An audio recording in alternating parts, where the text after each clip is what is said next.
Oh, wow. Pura vida, mi gente. What's up, everybody? Thanks for tuning in once again. Appreciate you guys making the time to be here. And today we're just going to go ahead and continue reading from this great book. Well, we're pulling out the babies. We dodged the hijacks, a couple hijacks here and there, but a lot of interesting correlation with our past research and things that, this author is saying that clearly to us proves more and more that America's the true old world, right? We read the introduction of the book, chapters 1, 2, and 3. We're going to read chapter 4 today. Let's just see what it says, all right? How much more drop we can get. And again, thank you for being here. I hope you guys enjoyed chapter 4. So again, the book is America, the background of Columbus, being a survey of the revelations of science with respect to the Western Hemisphere and its peoples before its unveiling by Columbus, by Jennings C. Wise, from the Virginia Academy of Science, the American Association for the Advancement of Science, okay? Not just anybody writing. He does cite a lot of his sources, for why he's saying what he is saying. So, this is one of the good things usually in these books. This is written in 1945. So once again, in case you missed the previous readings of this book, you can actually go to the playlist so you can get every chapter, every part of it, and what we have pulled out from this book. Pretty good stuff that we've been reading.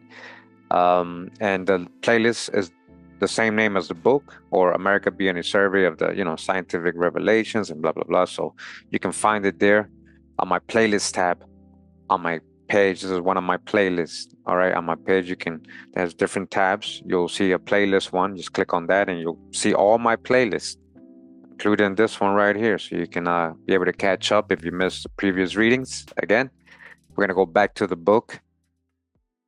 So we go to about page 85 of this book. That's where chapter 4 begins.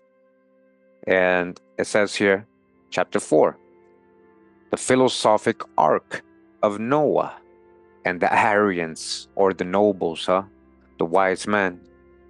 And then the origin of the Muskogi Sioux.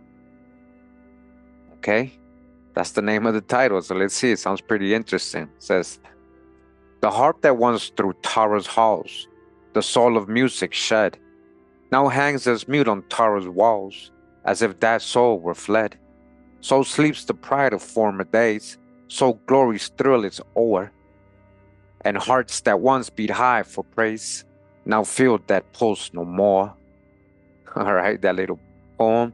And I think I know what it's talking about when it's saying Tara, and it's going to relate to one of our researches about Europe and Ireland, okay? So it says, so wrote the bard, right? The rapper, the rhymer, right? The bards, literally like old school rappers in Europe.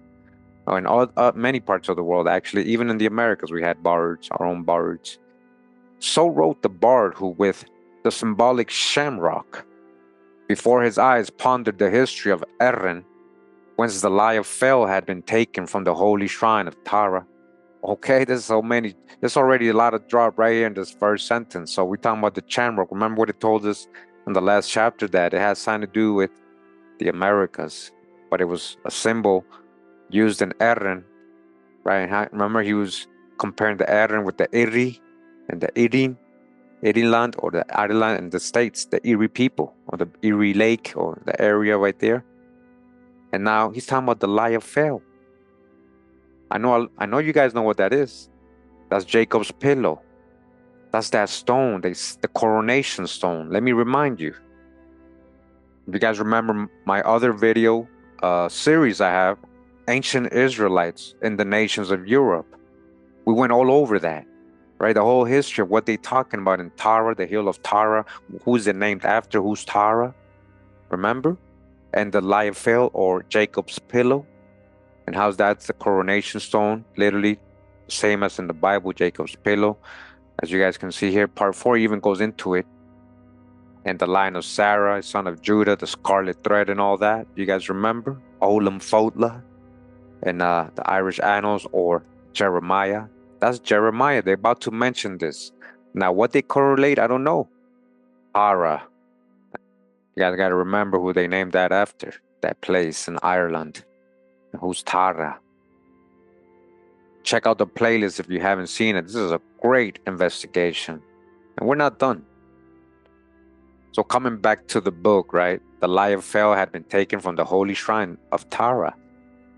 But although the sacred tree which had been planted by the men of Erin in the mystical realm of myth may have withered, as we shall see, its story was not lost. Inasmuch as the cosmogony of Genesis finds its center in Silom, it is only reasonable to assume the Naga ancestors, right? Who's the Nagas, ancient Americans, of the Hittite of Armenia. Look, the relationship right there had enshrined the Kabira, Karib, Kabira. There when in 2,500,000 BC. Now they're going crazy with their numbers. This is off the Hindu text, supposedly, the way they translate and interpreting it. Right? This is what he's referencing. The cycle of Adam, the fifth began, or the fifth world, the fifth creation, he's saying. Remember, he's talking about the root races and all that, the Theosophy a little bit, Blavatsky's little things, adding a little hijack here and there, but we understand that there has been a couple of resets and different ages of, I guess, periods of mankind. The Hindu Golden Age ended in BC 2,163,004. Therefore, the Silver Age of the Treta Yuga had been running 153,000 years when the cycle of Mahalalel, the Great Lotus, began. Mahalalel, the Great Lotus, that's one of the Antediluvians. That's an ancestor of Noah and Enoch and his son of Seth through Adam, right? The Antediluvians, right? Was one of them. The Great Lotus began. That's when it began. That's his name, Great Lotus, huh? The name of this cycle, which appears near Mount Meru in Kenya, indicates that it expired in BC 1,216,000 before. Ru had established himself in the Ru Wen Sori, passing southward from the mountains of the moon along the meridian 30 degrees east. Eventually, Ru passed through Virunga, Nyanza, in the realm of Tiana Gajaika, and onto Sumabu, near the glorious falls of the Samabesi. Surely he did not visit Bechuanalang before founding the mysteries of the pool of Helgoat, the gate to hell, in Armorica. Armorica move the R, you get Amorica, right? America, Morica. Remember, that's related. Remember the previous chapters, right? And our previous studies, right? And at Jerusalem. Even at Jerusalem. Which one? The real one, huh? Logic compels us to believe this had been done in the cycle of Enos. Again, another ancestor of Noah. So we're talking about these antediluvians who were the sons of Seth through Adam. This is how they're measuring their atoms, their cycles. You get it? The first universal serpent. Who? Enos, the first universal serpent or serpent king's clan, Khan. The first generation of Seth. Before the cycle of Enochi, right? Before Enoch. You see? Before Thoth. Before Enochi. The first Brahma. Who's the first Brahma? Enoch. Or Thoth. Or Christos. You get it? Oh, it gets deep with Enoch. Check out my Thoth videos. Representing the first generation of Cain. Cain had a son named Enoch too. You guys remember? His first son was Enoch, which began in BC, 1,884,000 years ago. Look, so where they getting the numbers, it's interpretation of some text. He says number 3. Let's go down to the footnote just real quick. It says the commentators have been much confused by the recurrence of the names representing the Kabirs, the Caribs, in the genealogy of Seth and Cain. Since the Kabirs, like the Maya and Adamites, taught the same philosophy in different cycles, this recurrence was inevitable. So that's a thought he had, right? So again, that's just why I'm saying we pull out the babies, right? We dodge the hijacks and we just put in our knowledge and overstand, right? was being said and read, interpreting, right? Discernment. The city of Enoch, mentioned in Genesis and described by Josephus, was of course merely a city in the same sense as St. Augustine's city of God. City of God, huh? So check this out. We're talking about the city of Enoch, huh? I just want to bring you to Genesis 4, right? We're going to read, this version, 21st century King James Version, right? We're going to go to Genesis 4 about, let me see, 17 or 15? No, 16. It says, "And Cain went out from the presence of the Lord and dwelt in the land of Nod to the east of Eden." So when he got, the story when he got kicked out of the garden for murdering his brother, right? He got banished into the land of Nod, where Cain knew his wife. All of a sudden, there's more people. It's not just him and Abel, right, who he just killed. So now there's women too, right? So we already know the whole, story behind how they were having twins and they were sisters, and then there's Lilith before them, and we know the whole background. I'm just letting you know and reminding you there was other people in the land of Nod where he knew his wife or met a wife, right? Or got with his sister. We know when she conceived and bore Enoch. I told you Cain had a son named Enoch, and he what? He built a city. He built a city and called the name of the city after the name of his son, Enoch. All right, he built a city. You see, Cain's first son, they dedicated a city to him. Cain built a city to his son and named it Enoch, right? Named it Enoch. Remember that. So let's go back to the book. So the city of Enoch, right? Mentioned in Genesis. That's what we just read, guys. And described by Josephus as just a city. He says called the city of God. So whose Enoch are we talking about? We're talking about Cain's Enoch, right? He just said Cain, the first generation of Cain. He was the first what? Christos. The first hijack, huh? Hijack of hijacks. Who's Thoth? Huh. In other words, Enoch represented the first spiritual cycle of the Canaanites. But the cycle of Enoch lasted only 65,000 years. Again, the Canaanites demonstrated that the leopard does not change its spots, or the jaguar, huh? Having been tutored, because why are we talking about jaguars? I forgot to tell you, right, before I continue. A city named Enoch, we're just talking about the Americas, a city in the Americas. We're just talking about Enoch, Titlan, or Enoch, Titlan, a city named after him, right? Enoch, Titlan, in Lake Texcoco in 1590, and we've shown different images of representation of what it used to look like. It was beautiful. A city in a lake. A city in a lake, just like Thoth described, with two volcanoes. With two volcanoes, just like Thoth described in the Book of the Dead, and he fled, right? In the Book of the Dead, that's what it says, right? Thoth is a Westerner, right? Enoch, a city named after him. Cain named the city after his son, Enoch. You guys see? That's what I'm saying. If it's talking about leopard, then they gotta be talking about the jaguar, not a leopard. That's the hijack. Let's go back to the book. For the city of Enoch, right? He named it after his son. Again, the Canaanites demonstrated that leopard does not change its spot. Having been tutored by the Kabirs of this cycle, according to Josephus, they invented weights and measures and were the first to set bounds to lands. You see? Who was the first to do that? The Canaanites. Enoch and his descendants put in imaginary boundaries, right? Creating lands and countries, separating peoples. Say, this is mine. This is my country right here. This is my land. They were the first to set bounds to lands, implying a knowledge of geodesy. Soon or late, they became utterly materialistic in the pursuit of the gold. All right, see what happened? They became materialistic. They wanted all the gold, the silver, and gems the earth had to yield. Just like today, guys, you see? Just like all throughout history, what did the conquistadors do, right?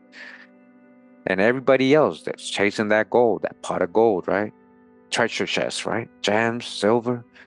And in the relentless pursuit of wealth, returned to their old ways. They returned to their old ways again. Already they had rethroned the evil Bali, representing the black magicians, and reestablished the idolatry of the moon. Wow, this relates so much to Thoth. Like if you guys watch my Thoth video, he was a deity of the moon first.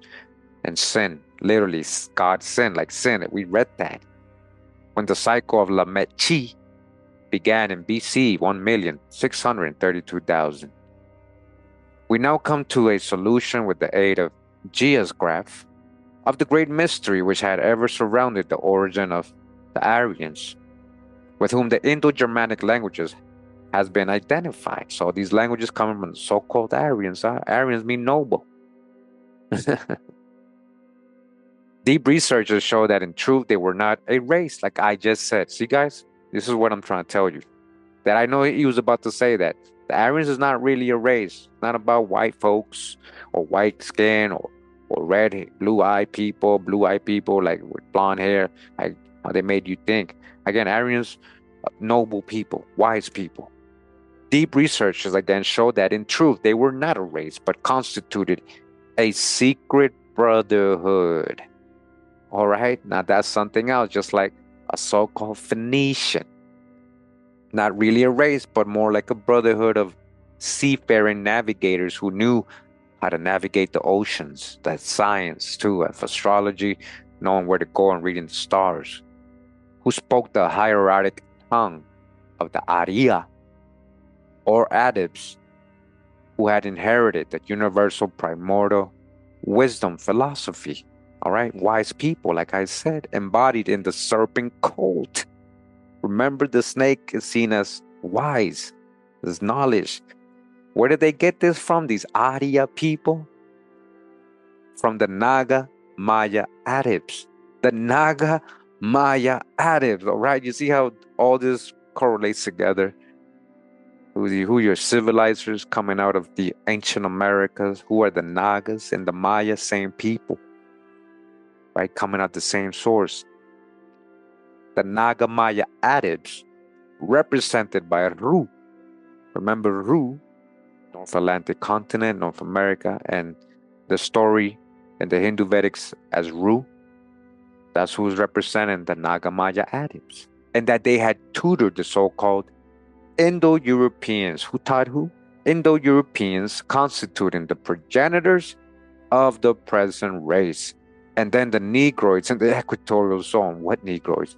When we talk about Naga Maya, remember they were describing them so-called red, copper colored, all skinfolk and kinfolk. So, that's why we dodged the hijack a little bit. Negroids. What Negroids? If you're talking about Naga Mayas, these are dark-skinned people too. So what Negroes are you talking about? In the equatorial zone, as they say, that's just all over the world, tropical zone. That's everywhere, even the Americas. In other words, they constituted an order corresponding to the Knights Templar. They were like the Knights Templar. Listen, that's what Aryans were, of a later age through which the Arya undertook to pacify and enlighten the earth.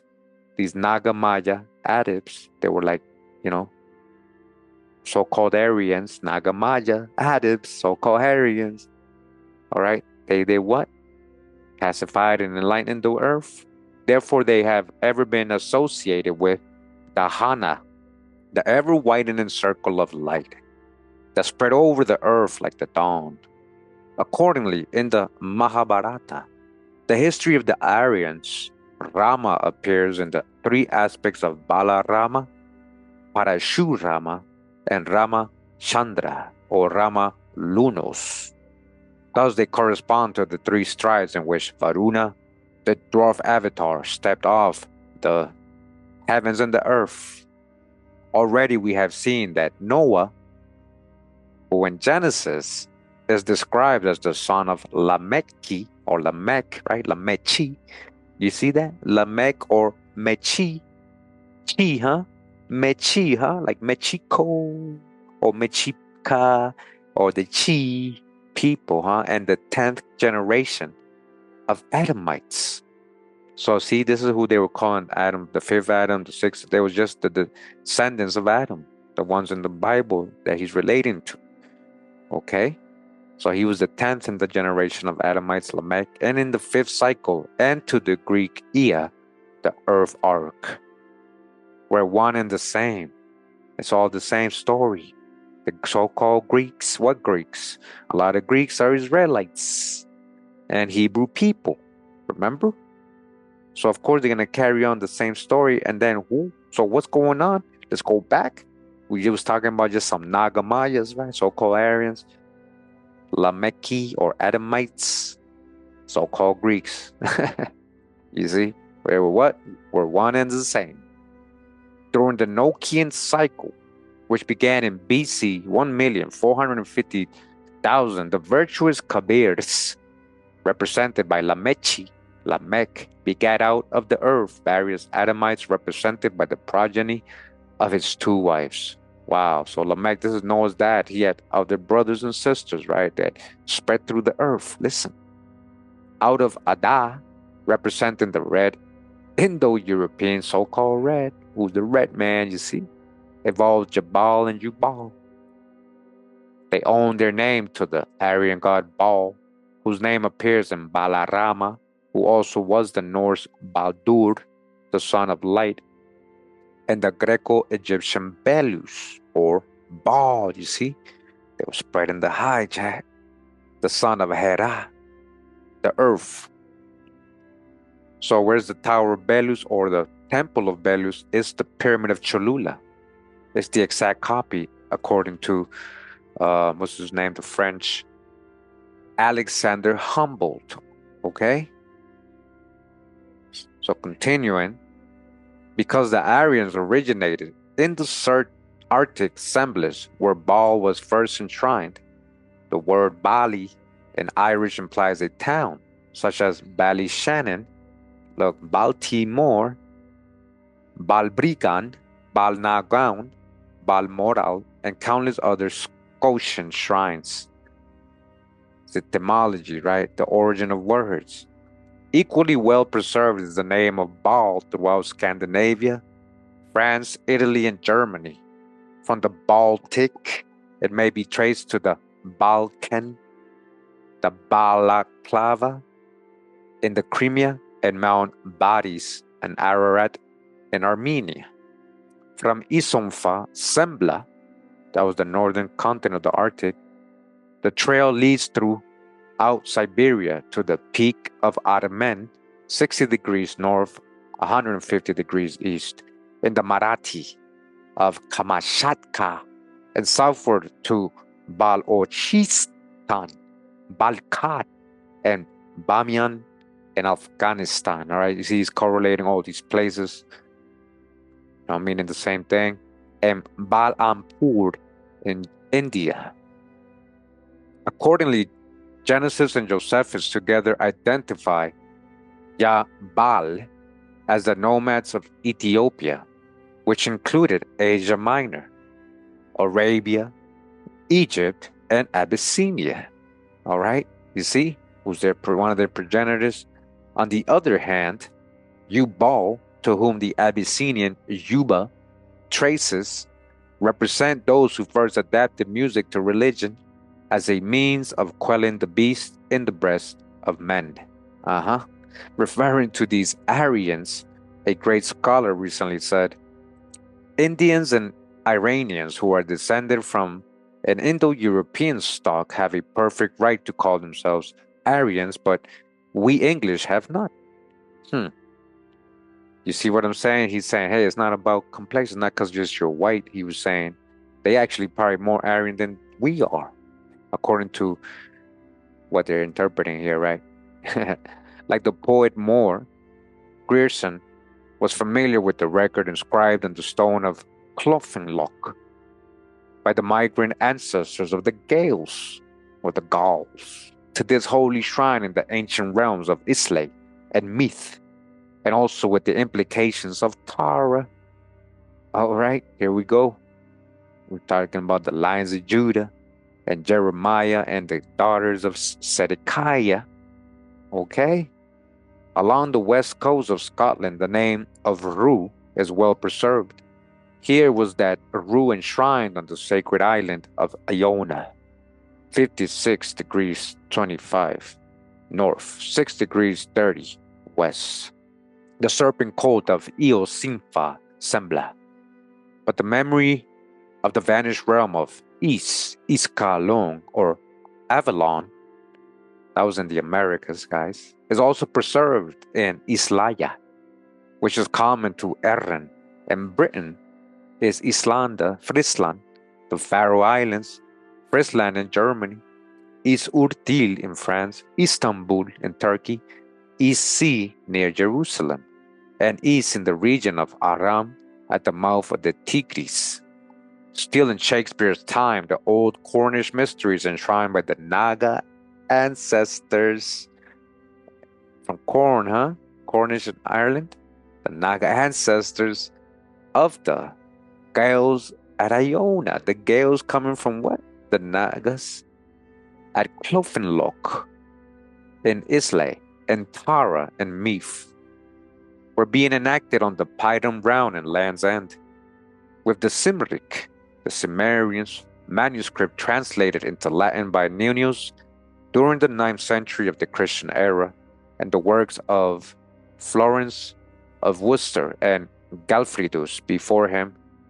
Well, the author of the Tempest, wherein the Andean god Setibos plays so large a part, knew why the Gauls, British, and Britons, remember our video of Brutus, alike in the days of the mythical King Arthur, cherished the memory of the blessed land of Is or Iskalon in the west. All right, they're talking about, they knew about the Americas and these legends and these myths of King Arthur and all that. And Avalon, that was the Americas, or Iskalon, that was in the Americas. Again, appearing today in the realm of the Americani, Newfoundland, okay?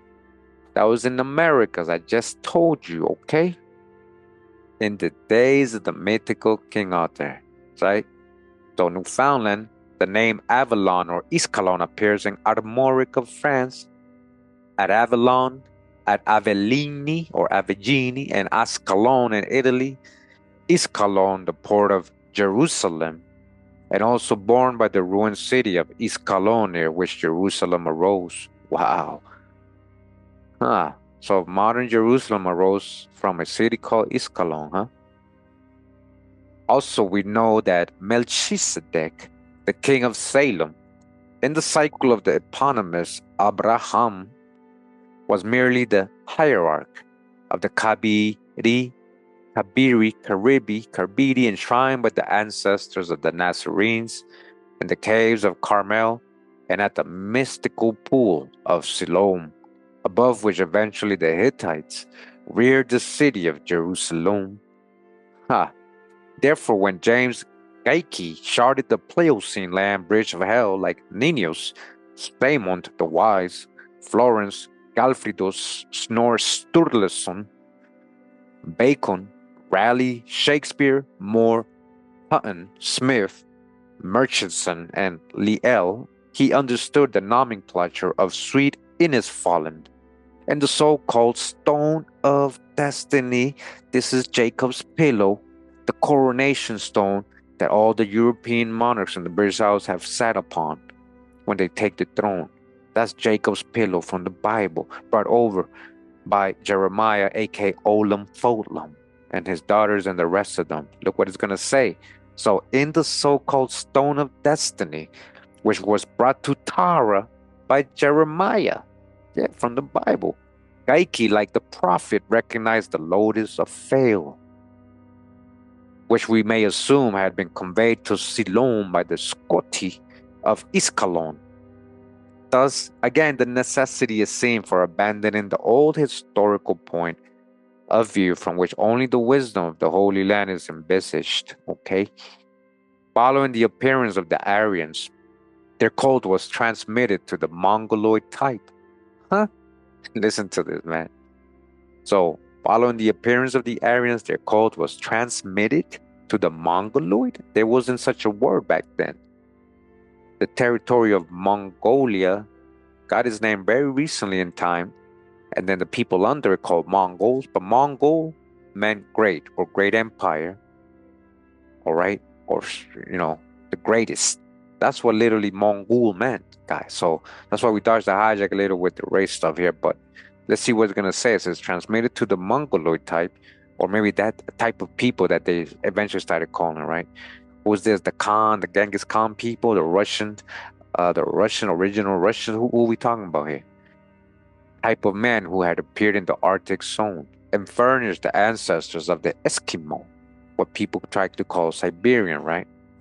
According to Siala, the serpent Isos, bore unto Lamech, the son called Tubal-Cain.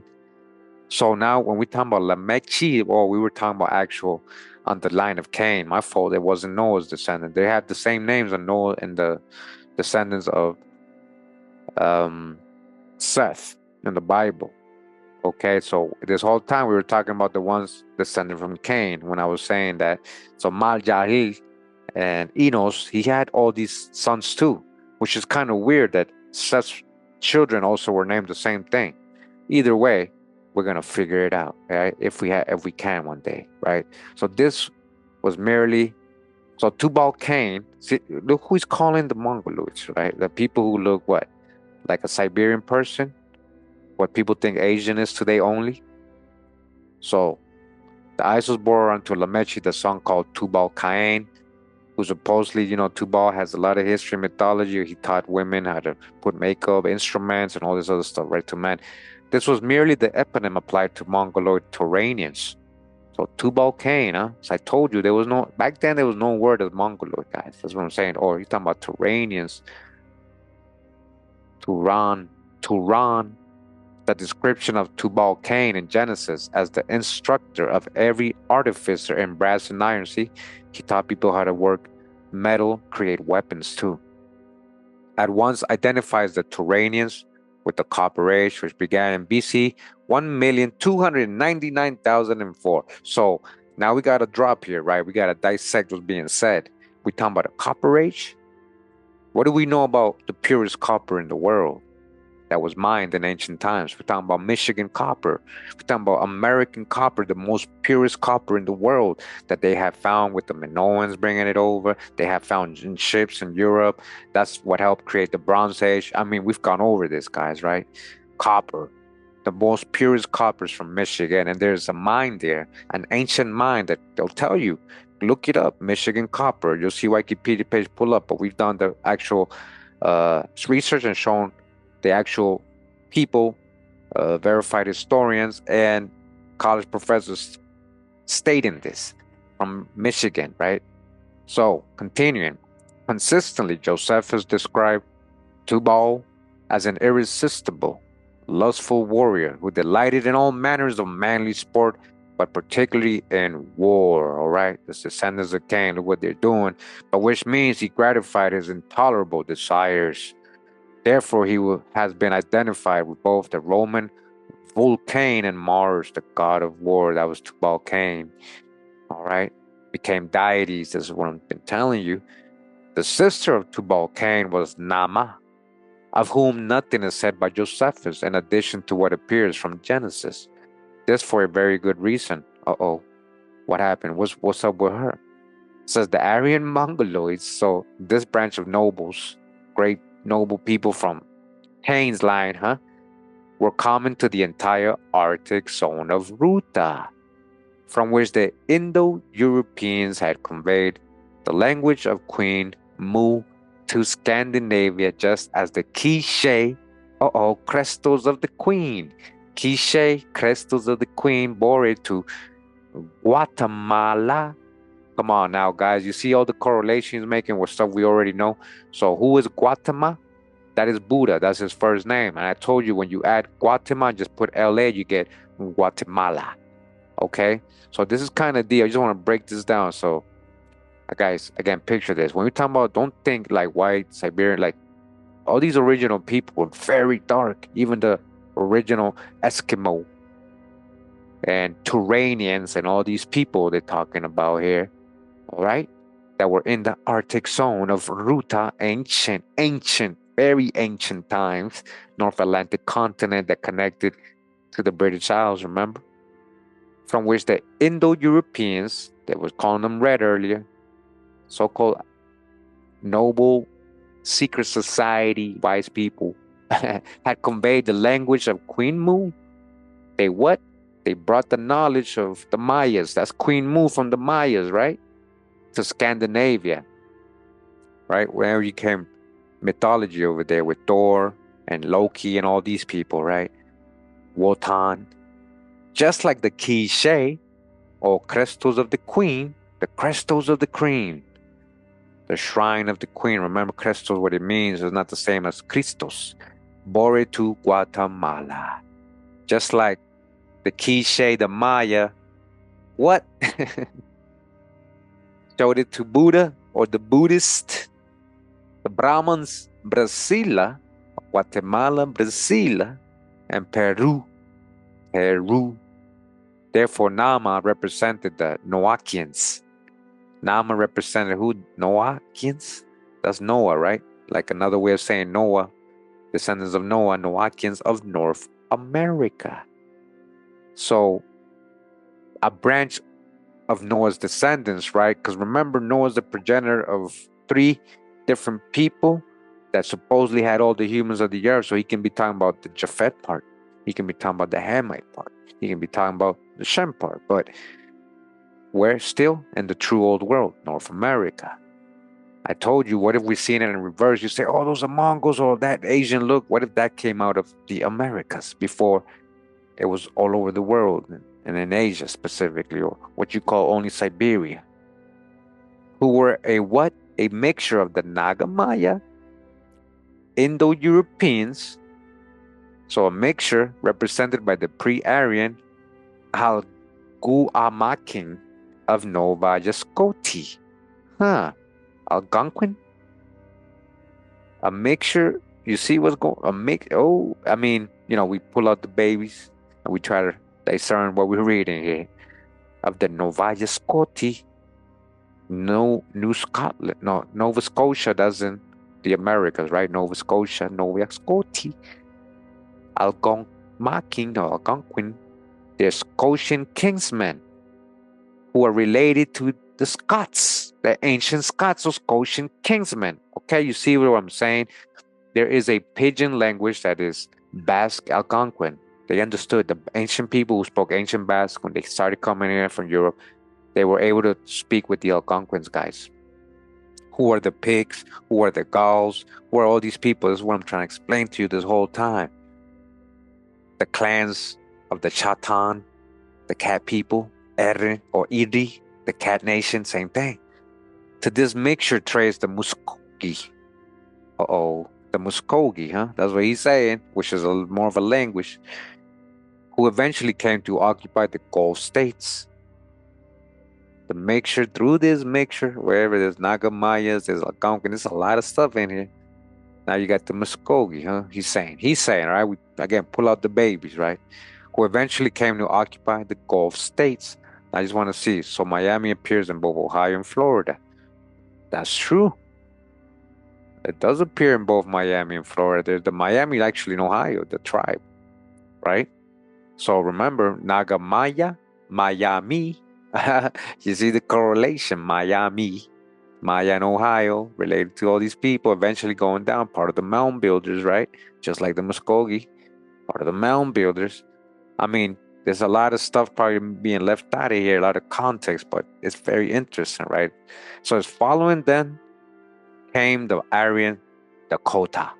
The Aryan, the Dakota, the Sioux, Aryan or noble wise Dakota, 7 friends, who originally occupied the region north of Ontario, before moving westward and southward. Because they were Aryan, Mongoloid invaders. You know, we thought it's a hijack because when we talk about, so is he just talking about Dakota, not all the Sioux? Because remember, there's Dakota, there's a lot of different Sioux, but in the Sioux themselves and their history, they came out of Ohio. So who are they relating to? Dakota? That could be a whole other people. They had come, invaded them, and mixed with them, right? Either way, we go with it, right? We go with it. Let's see what it's saying. So because they were an Aryan, great invaders or Mongoloid invaders, he's going by that look. in modern terms, 1940 when he wrote this book, right? But he's talking about ancient times. That word didn't exist, guys. They were known to the Algonquin Erin Pew, Algonquin Erin, like in Ireland, Erin Pew, including the Eries, Chippewa, and Ojibwa as Nadowesiu. Okay, so again, those ain't Dakota or Sioux. This is what I'm saying. So they weren't talking about the Sioux. See, none of these nations are Sioux or serpents, but Sioux does mean snake people.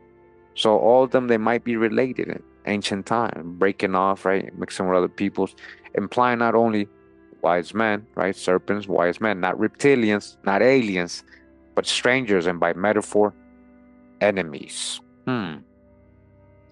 Enemies, huh? What it meant? By metaphor, huh? So vanishes the mystery of the Aryan name and Aryan symbols that eventually appeared in America. What is he talking about? Remember the swastika, supposed called swastika. It wasn't called swastika before. Every ancient nation almost had it, but it was found throughout the Americas, that symbol backwards, the other way. We've shown it. The American Indians wore that symbol. They drew it, they put it on their clothes, right? So there's the relation. Look at what they're saying. I'm just trying to tell you, maybe seeing it more in reverse, and like dodge the hijack with the race stuff. But hey, we're getting some drop here. This is what I'm telling you.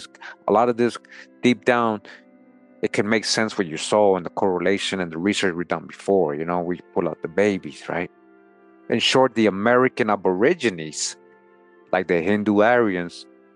So if you're talking about Hindu Aryans, right, or Naga, right, the Naga, ancient Naga Hindus or Indos, who are coming still from the Naga Maya, they're over here in the Americas, you're saying, right? So it says, in short, the American Aborigines, like the Hindu Aryans, illustrate the scientific fact people may remain constant in type and language and change in culture, and also may remain constant in language and change in type and culture. That's deep right there, what they're saying. Undoubtedly to the common Mongoloid ancestors of the Scythians, see? This is what I'm saying. Scythian Sakae are these ancient Nagas, right? They became the Saxon. We're talking about sons of Isaac. Scythians, a lot of Scythians were Israelites. That's what I'm telling you to dodge the hijack with his Mongoloid reclassification. Because today we are taught that all these nations were just Asians. And what we have an idea of Asian is Mongoloid. You can't divide the earth, millions and billions of people, into three categories, guys. This is 1945 when they wrote this. We love the drop, but we dodge the hijacks. This is what I'm saying. And the Cimmerians, so look how he's relating. Cimmerians are Sumerians. Remember the Sumerians? So yeah, they could be related to that type of people who eventually, today, people try to classify part of them as Mongoloid. This is like a derogatory word, Mongols, right? Mongoloid is like, when you have Down syndrome. Yeah. Who eventually overran Brittany. But we can see what they're trying to talk about, certain type of people. The Sumerians did overrun Brittany, trace the name Scalpa Flow and Scalp Mountain, as well as the scalping rite common to the Scythians. So we've learned that the Scythians did scalping just like the Indians. They built mounds just like the Indians. They did a lot of things just like the Indians. And many of their mounds, they found giant bones just like in the Americas. So who's these so-called Scythians? That's what I'm saying. Touch the hijack always with their race classifications. Because he's based on modern concepts of who they tell us today Scythians are. This Muskogi, the Modocs, and the Dakotas, so they're the descendants of this. Listen, they can trace. It's common. Okay, so common to the Muskogi, right? So just like scalping, that's what I was saying earlier. They did the same thing. The Modocs and the Dakotas. These people all do scalping, huh? Might be related in some ways, what we're telling you. Also, we see why the clans of the Muskogeans and the Siouans were similar. The origin of the Algonquin Cree in Canada and of the Muskogee Creeks, because the Creek nation, like the Aryan Hellenes, the Hellenized people, again, who are these people? Noble Hellenistic people, wise Helmetics, originated in that part of Ruta, Remember in the beginning of this book, Ruta was the North American continent. So where did these Hellenes, Aryan originate? In North American continent, the North Atlantic continent, North America, that was connected to the British Isles as well, to Newfoundland, to Greenland, and all that was all connected. Called hell. Hell, huh? They were called the Greek nation, so-called in parentheses. All right. So that's what I'm saying. Greek included, Israelites included people from Africa, included Japheth's people, Hamites. There was different nations that became so-called associated or called Greek. But remember that in a lot of these Greek nations, the original ones, there was a lot of Israelites coming out of so-called Egypt, out of the Exodus or whatever, or even Danites, seafarers, so-called Phoenicians coming out of the true Holy Land, ancient America, the oldest land. When the Aryans appeared among the Muskogi and Dakota, doubtless the Tubal-Cainites, to whom Tuamati, the patron of magic, is to be traced, already had appeared. They were already there, causing trouble, these Tubal-Cainites. In Egypt, right? We're talking about America, ancient Egypt, right? In Palestine were the Turcic ancestors of the Canaanites called Akkadians. So remember, Akkadians, we have in Acadia, in Nova Scotia, right there in Canada, Akkadians, what Akkadians? This is very close to the original Tower of Babel. Shout out to UBTV, very close to the oldest land on the earth, the Laurentian Mountains in Quebec. Acadia, had perverted Baal into Baal. And also in Daitya, where the memory of the magician Turaki, who was wont to listen to the birds of the false angels, is preserved in the Easter Island tablets. Geology shows, all right, so Easter Island off the coast of Ecuador, Costa Rica, and Panama. Very close to Costa Rica and Panama, and connecting those countries like Ecuador and all that, connecting us. There's something there, guys. Easter Island. Remember, they had the stone heads. So it's preserved in the Easter Island tablets. Geology shows, however, that already in Nummulitic or Eocene period of the Tertiary, the Pacific continent was sinking into the gas pockets beneath the equatorial zone. There was a Pacific continent that, remember, this book said Central America used to be a part of. That's why we see kind of like maybe a lot of correlations with Central America stuff with Southeast Asia, or some pyramids in, Hindustan or Southeast Asia, Cambodia and all these places, right? Remember, guys, think about that. When lands were different. So before it sank, parts of it, right? So-called Lemuria. Remember what they found in Mexico. Remember, Central America was part of this continent, he's saying. All right? So what they find in Mexico, they created the story. James Churchward, look, he's saying it right here. James Church, the lost continent of the moon. Look, I can't believe as I was about to say, remember, James Churchward stole that from the archaeological find of William Niven in Mexico. He created his lost continent of moon story. All right? That's where everybody's getting it from. Continuing. During the Pliocene, while the triennial man of Java was on the earth, large areas of Daitya were submerged, leaving the Hawaiian archipelago, where the Mongoloids already had mixed with the Nagas. Oh, that's deep. Look how Hawaiians look. They look like black. Yeah, Asians, a lot of them Asian people look. So Nagas and Mongoloids. I see so-called Mongoloids. That's why we got to dodge the hijack. So who are these Nagas if we already know the original Hawaiians were dark skinned? If Nagas are supposed to be a certain look, right? Not supposed to be Negro. And then the Mongols are not supposed to be Negro, right? But we already know that Genghis Khan was a black man. And a lot of these original, what they call them Mongols or Siberian people, were very dark complexion too. Okay? Most of the people, the original people of the earth were, guys. All right? All skinfolk ain't kinfolk. But anyway, let's go with this saying. It's pretty interesting. Says the Mongols already had mixed with the Nagas there, just as in Japan. Remember the Ayanu? So you're talking about, when you say Nagas, you're talking about the Ayanu. Tainu. Look how that rhymes with Taino. Ayanu. The original people of Japan who were also melanated. So they had happened in Japan, he's saying already, in its present form. Therefore, the penalty said in Genesis to have been imposed upon the Canaanites that the earth should yield them nothing, and that they should be vagabonds all the days of their life, was being realized by the perverted Aryans called Tubal-Cainites, all right? So Aryans was different kinds of people. You see, it wasn't one race.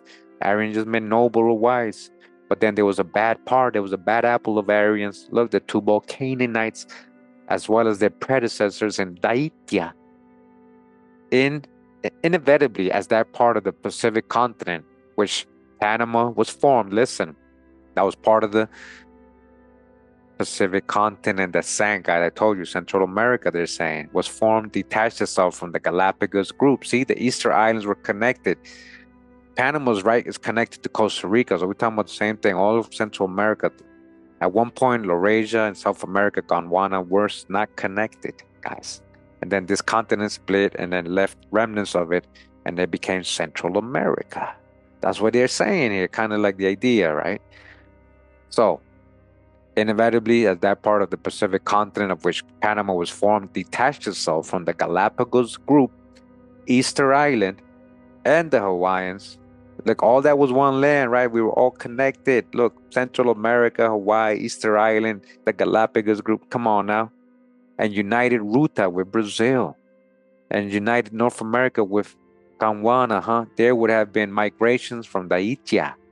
So people going back and forth on land bridges is what he's trying to tell you. We have the wrong concept of history because we picture it the way the lands look today. Thus, Melanites, dark-skinned people would have become mingled with the true Negroids of Patagonia. Patagonia? That's South America. True Negroids, huh? So Melanites, that means dark-skinned too. So I told you, bunch of dark-skinned people mixing together in ancient times. Listen to what it's saying here, right? That's what I'm saying. You got this strong idea when they're talking about Mongoloids in this book, when they're talking about ancient people, not your modern concept of a Mongol. Thus, Melanites, dark-skinned people, copper-colored, huh, would have become mingled with the true Negroids of Patagonia and Colombia. True Negroids, this is in ancient times, today represented by the Setebos and the Musos of Colombia. These are tribes, true Negroids from Patagonia, that's all the way down Argentina and Chile to Colombia. True Negroids, guys. That's why I said, doesn't mean that everybody that's so-called black is the same. Could be different. Melanates, they mingled with the true Negroes. All these people mixing together, right? Wow. They became the Setebos and the Musos of Colombia. These Cainitic migrations would have caused the degeneracy into which fell eventually, according to Plato, the descendants of Atlas. The descendants of Atlas, Atlanteans in the Atlantic continent. According to him, the original league to enforce peace with justice to the 10 component kingdoms, including Brazil, gradually was perverted into an empire with riches. Look what happened. Man got greedy, got really bad. This is the whole story of Atlantis, right? Corruption, and it's being punished and sinking. So according to him, the original league to enforce peace with justice to the 10 component kingdoms, including Brazil, gradually was perverted. There was people there was peacekeepers. They got perverted into an empire with riches, conquest, power, just like today as their ideals, indicating quite plainly that the Tubal-Cainites also had overrun Poseidon, see, the Atlanteans. When the gradual transformation of the earth from its Pliocene to its Pleistocene form began. Different ages coming about, people taking over, things happening, cataclysms changing the world. In all probability, large areas of the connecting link between Africa and Brazil had also between Libya and Labrador. Look, between what? Libya and Labrador now vanished. Africa and Brazil, huh? But where was the original and more older land? That connection vanished, one after another, just as in the case of Daitya.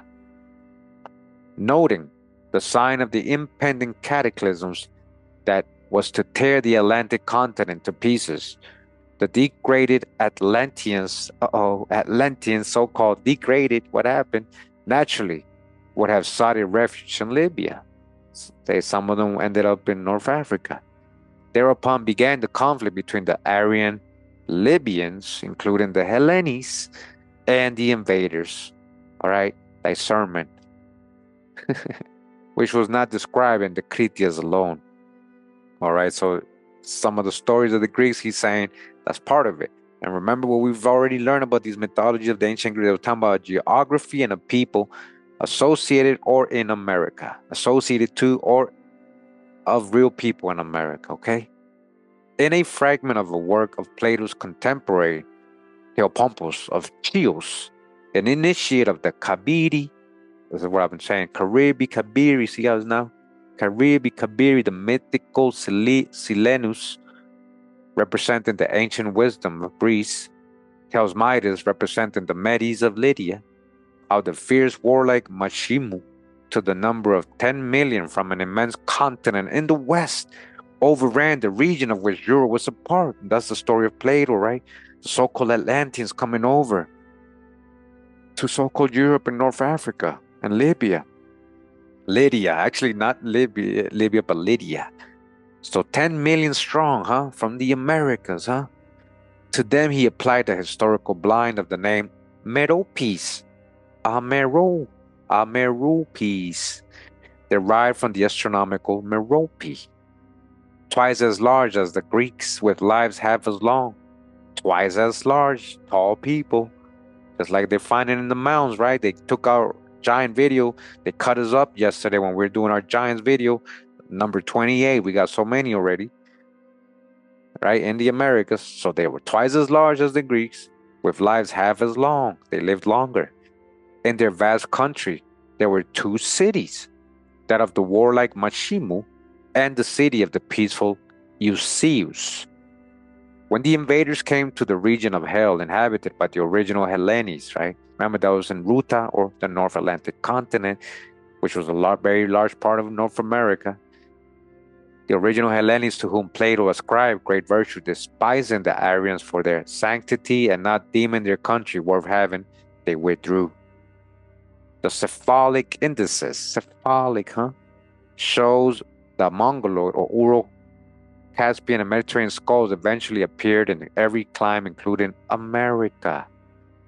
Where was the true old world? You may see it in reverse, where everybody come out of. Where did Noah come out of and his 3 sons? Where does gopher wood? Didn't Noah build the ark with gopher wood? This is what I'm saying, reference, like sermon. Right? Logic. Let's put all the research together. Just as shown by Plato and the Critias, including America, like shown in Plato and the Critias, the Aryan Greeks conveyed the laws of Athene to Egypt, right? Again, in America, where in 800,000 BC, the cult of Athene was established at Sais, the oldest city in Delta, all right? So again, where they getting all these numbers from, for the ages, that's the part we gotta discern, a lot of it is just misinterpreted, right? It might be a lot less. The oldest city in the Delta, so it says, with Athene, who took the form of Neith, appeared the Aryan Thoth. The Aryan Thoth, huh? Here goes Thoth. I told you, man, he's in everything. So-called Enoch, god of history, huh? The god of history, huh? He's a god of everything, right? Also called what? Hermes. He's Hermes. The Greek Hermes is Thoth, is Mercury. Hey, check out my Thoth videos, guys. And Trismegistus or Hermes Trismegistus later on. He's all these people, like a time traveler, or like he just never dies, right? Accordingly, the Delta was ever associated with the 10 archers, implying the Aryan decad of avatars. Now, too, the eponymous Lud. So remember, one of Shem's son, Lud, the son of Shem, Lud. They get London from, if you guys don't know, London from Lud, an ancestor of the Lydians. So yeah, when we were talking about Lydia, we weren't talking about North Africa. It was Lydians, Lud, a son of Shem. The Lydians are from Shem, seized the 7 hills of Roma in Italy and founded the civilization of the Etrusca, who were the Etruscans, descendants of Lud, a son of Shem, so-called Lydians and Etruscans, the early cross of Ru, the spirit, Etrusca. That's what that means, Etruscan, the early cross of Ru, the spirit, the early cross of Ru, America. And there enshrined among the Italia, spirit of the cross, Atma, the lotus, the Maya Janus, who preceded the Roman Uvos. Eventually, the Semitic Luddites arrived from Iona in Britain. Luddites, London, that's where they get London loot from. Here they founded Londonderry, okay? Like I'm just telling you guys, all right? This is part of their annals too, and England and all that. The part of their mythology and oral history. So they founded Londonderry at 55 north, 7 degrees west, right? London is from London, to command Scout Mountain and the Giant Causeway and Lude's Ford or Lude's Hill, right? Today called London. I told you they found it. I told you that name comes from Lude, guys, to mark the basic meridian of Greenwich and Hell, all right? Drop. We're getting a lot of drop, but again, we got to pull out the babies and we dodge the hijacks, okay? So London comes from Lude. We already knew that. We mentioned this in different videos, all right? And that's it. That's chapter 4, all right? Hey, it keeps going like a story. Like chapter 5 just keeps continuing, right? So we'll get that on the next drop, right? Again, so I don't want to make all my videos mad long. We want to get people to actually sit down and watch the videos, take the time, not think it's too long. And also, let's discern the info until the next chapter. Let's digest it. Let's put it together with what we already know before, and let's pull out the drop. Let's pull out the babies and make sure to filter out the hijacks, okay? Filter out the hijacks, everybody.